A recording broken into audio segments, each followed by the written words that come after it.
एक बकरी थी। वह रोज सुबह जंगल चली जाती थी।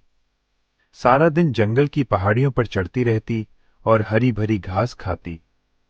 जैसे ही सूरज ढलता, बकरी जंगल से बाहर आ जाती। रात के वक्त उसे जंगल में रहना बिल्कुल पसंद नहीं था। जंगल के पास ही उसने अपना एक छोटा सा घर बना रखा था। रोज शाम को घर लौटकर वो आराम से सो जाती थी। कुछ महीनों बाद बकरी के दो बच्चे हुए। उसने उनका नाम रखा टुन्नू और मुन्नू। नन्हे नन्हे बच्चे मां की ओर प्यार भरी निगाहों से देखते और उससे लिपट कर सो जाते।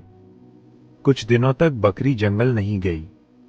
आसपास जो भी छोटे मोटे पौधे मिलते, उसी से अपनी भूख मिटा लेती और घर आकर बच्चों को प्यार करती। एक दिन उसने देखा कि आसपास अब कुछ भी खाने को नहीं बचा है। अब उसे फिर से जंगल जाना ही पड़ेगा। लेकिन समस्या ये थी कि आसपास एक भेड़िया घूमता रहता था। वो टुन्नू और मुन्नू को कभी नहीं छोड़ेगा। बकरी सोच में पड़ गई, बच्चों की रक्षा कैसे करे। चटिया की तरकीब। बहुत सोच समझकर बकरी ने घर के दरवाजे पर एक चटिया लगा दी। उसने बच्चों से कहा, टुन्नू मुन्नू, जब तक मैं खुद आवाज न दूं, तब तक इस चटिया को मत खोलना। दोनों ने सिर हिलाकर कहा, हाँ मां, हम आपकी आवाज के बिना चटिया नहीं खोलेंगे। अब बकरी निश्चिंत होकर जंगल जाने लगी। शाम को लौटकर वो आवाज देती, टुन्नू, चटिया खोलो। मुन्नू, चटिया खोलो। और दोनों बच्चे दौड़कर दरवाजा खोल देते और मां से लिपट जाते। भेड़िए की चाल। वो भेड़िया आसपास ही घूमता रहता था। एक दिन वो पेड़ के पीछे छिपकर बकरी की सारी बातें सुन गया। आज का सवाल, 4 जोड़ 4 कितना होता है? अपना जवाब कमेंट बॉक्स में जरूर लिखिएगा। भेड़िए को अब सारा राज पता चल गया था। एक दिन जैसे ही बकरी जंगल चली गई, भेड़िया इधर उधर देखकर सीधे बकरी के घर के सामने पहुंच गया। उसने जोर से आवाज लगाई, टुन्नू, चटिया खोलो। मुन्नू, चटिया खोलो। टुन्नू और मुन्नू ने एक दूसरे की ओर देखा। आज मां तो जल्दी लौट आई, ये सोचकर दोनों खुशी खुशी चटिया खोलने चले गए। जैसे ही चटिया खुली, सामने भेड़िया खड़ा था। दोनों बच्चों की खुशी पल भर में गायब हो गई।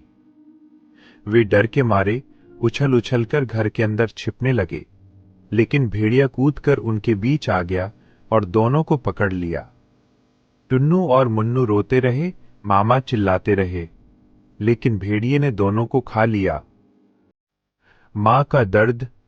शाम होते ही बकरी भागती हुई घर पहुंची। दूर से ही उसने देखा, चटिया खुली हुई है। डर के मारे उसके पैर कांपने लगे। वह बच्चों को बुलाती हुई अंदर गई, टुन्नू, मुन्नू।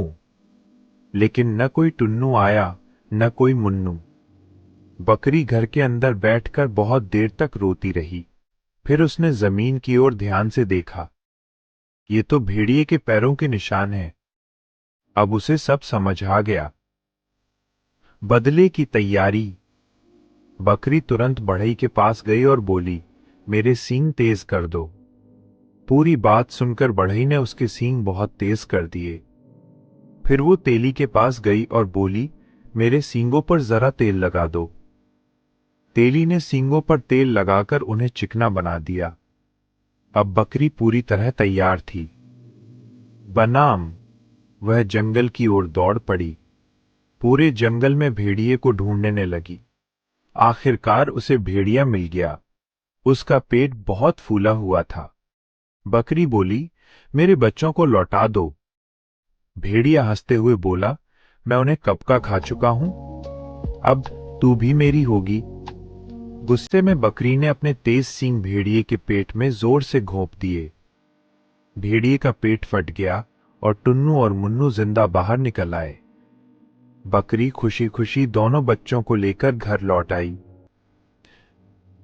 3 प्यारी बकरियों की कहानी। अब एक नई कहानी।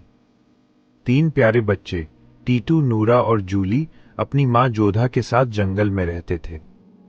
जब वे बड़े हो गए तो उन्होंने अपना अलग अलग घर बनाने का फैसला किया।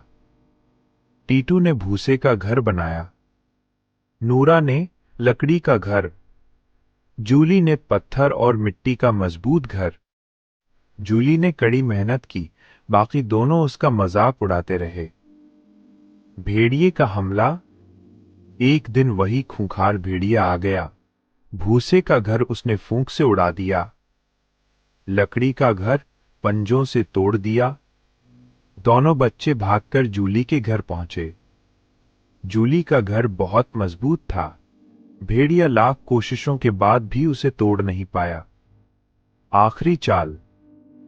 भेड़िया चिमनी से अंदर घुसने लगा। जूली ने नीचे आग जलाई और पानी उबाल दिया। भेड़िया सीधे उबलते पानी में गिर गया, जलता हुआ जान बचाकर जंगल भाग गया। वो फिर कभी वापस नहीं आया। कुछ समय बाद तीनों बच्चे अपनी मां के पास लौट आए। सीख।